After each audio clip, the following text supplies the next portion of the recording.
In the dimly lit basement of the Smithsonian Institute, under the flickering glow of a single, swinging bulb, a locked crate whispers secrets of the past. Ripped papers and undisclosed documents hint at a relic that defies modern understanding. The term dragon has long been shrugged off as mere legend or fantasy. Yet within these yellowed pages lies a description of a skeleton unearthed in the late 19th century in the Appalachian Mountains, a skeleton that challenges those dismissals with its very existence. Blood in the water hooks emerge with the testimonies of miners in 1897. Digging deep into a coal seam, they discovered immense, ossified bones with structures unlike any known creature. These were not the remains of dinosaurs or any creature cataloged by science. Witnesses described vertebrae larger than barrels and wing-like structures with spans that could eclipse the sky. The bones exhibited a strange, iridescent sheen, as if kissed by lunar luminescence. A team led by the enigmatic Professor Elijah Hawthorne quickly descended upon the site, only to vanish from public record soon thereafter. The glow of oil lanterns cast haunting shadows over the unearthed skeleton as Professor Hawthorne meticulously documented each bone's bizarre anatomy. Yet, it was the skull that truly defied logic, a jaw filled with serrated teeth, the likes of which could shred iron. Hawthorne's notes, smuggled out by an assistant, describe an impossible combination of avian and reptilian features, a biological paradox that conventional science could not explain.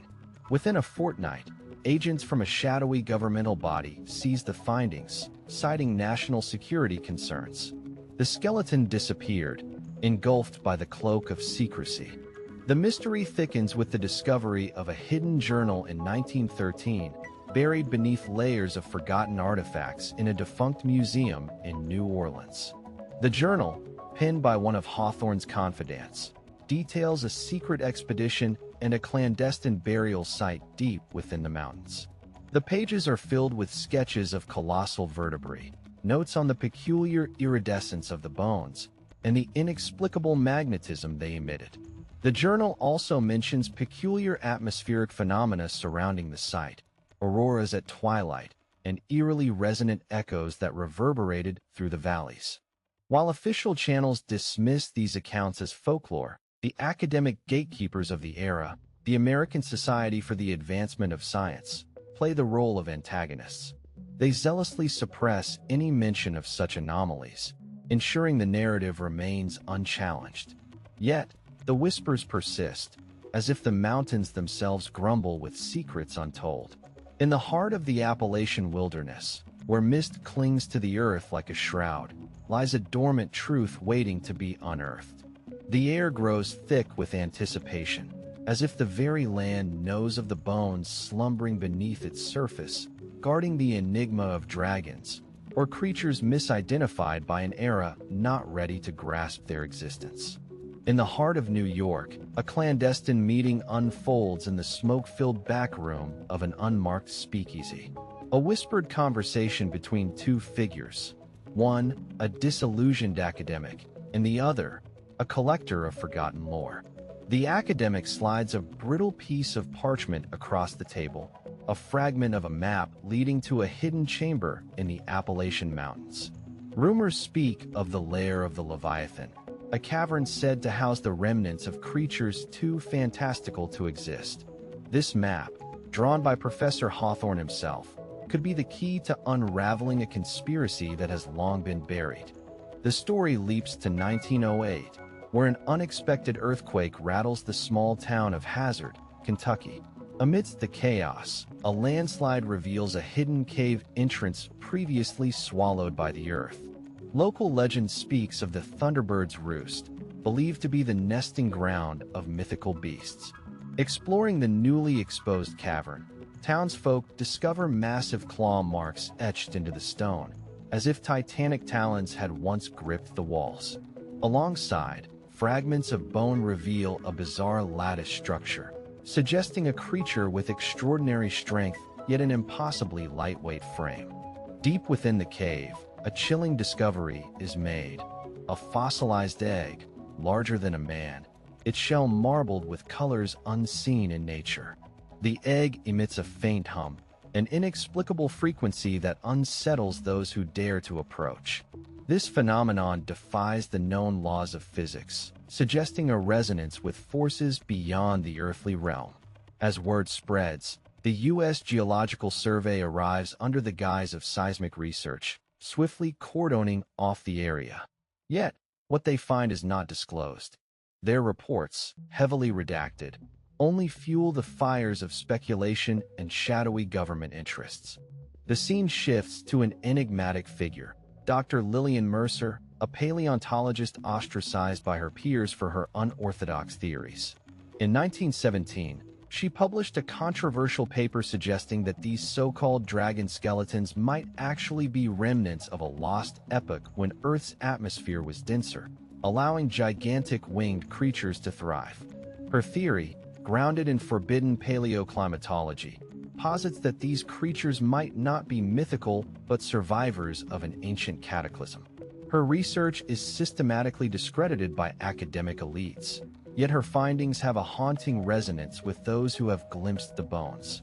High atop the Appalachian cliffs, an aging journalist, Walter Reed, stands looking out over the mist-shrouded valleys. Reed, who has spent a lifetime chasing the elusive truth, holds a tattered notebook filled with eyewitness accounts of strange lights seen in the skies above the mountains, lights that dance and flicker in patterns too deliberate to be natural. He recalls a night in 1910 when he witnessed such phenomena himself, a sky alive with phosphorescent trails that moved with a serpentine grace.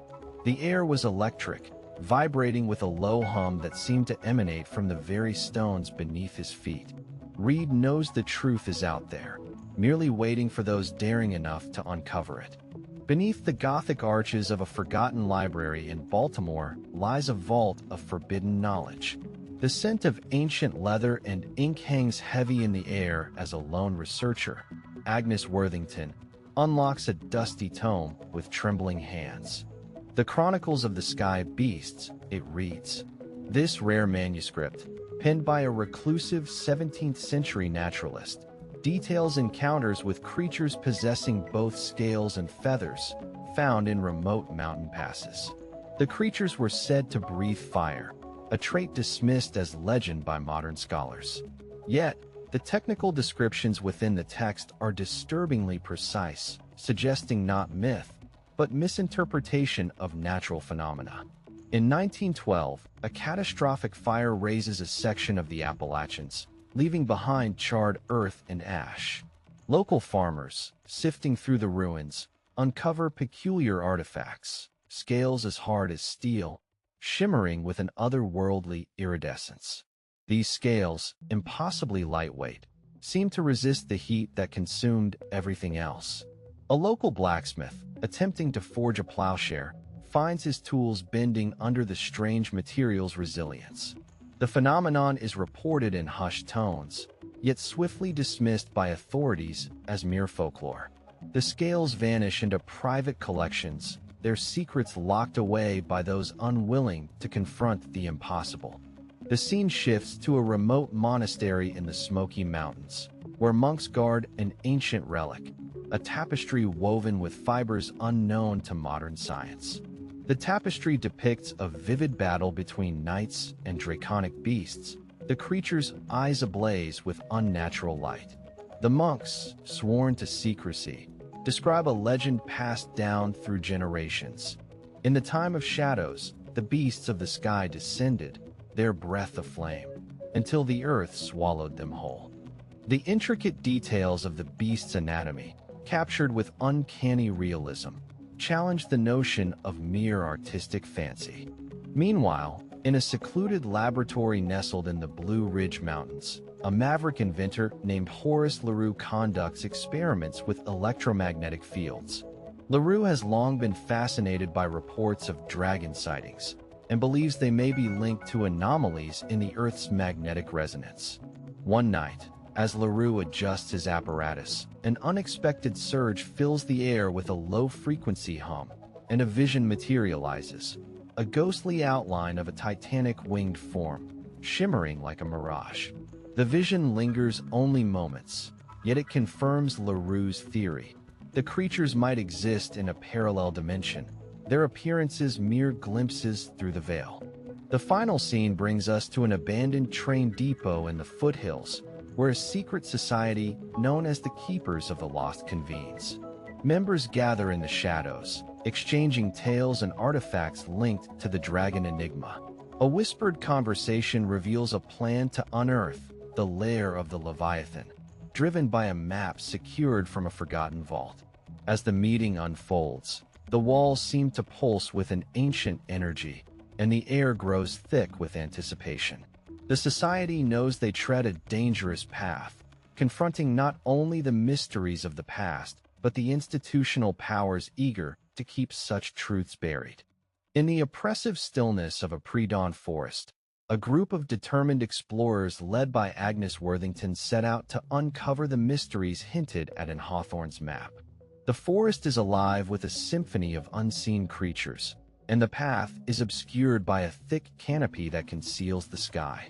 As the group pushes deeper into the heart of the Appalachians, the air turns heavy with anticipation. They are guided by the map's cryptic symbology, its ink faint but resolute, like the pulse of history itself. The ground beneath their feet feels almost sentient, as if aware of the secrets it guards. Daylight breaks, revealing a hidden valley shrouded in mist, where the air is thick with the scent of moss and earth. The explorers stumble upon an ancient stone circle, partially buried and overgrown with vines. Each monolith is etched with symbols resembling both runes and hieroglyphs, their surfaces worn smooth by the passage of time. As Agnes traces her fingers over the carvings, a faint vibration hums through the stone, as if the ground itself is whispering forgotten incantations. The circle seems to be a gateway to another realm, a place where the fabric of reality is thin.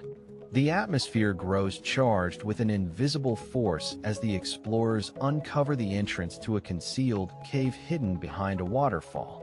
The roar of the water creates a hypnotic rhythm, masking the heartbeats of those daring to step closer. Inside, the cave walls glisten with a phosphorescent glow, casting eerie shadows that dance like specters. Along the floor, enormous tracks lead deeper into the depths, each footprint larger than a man, suggesting the passage of a creature both massive and majestic.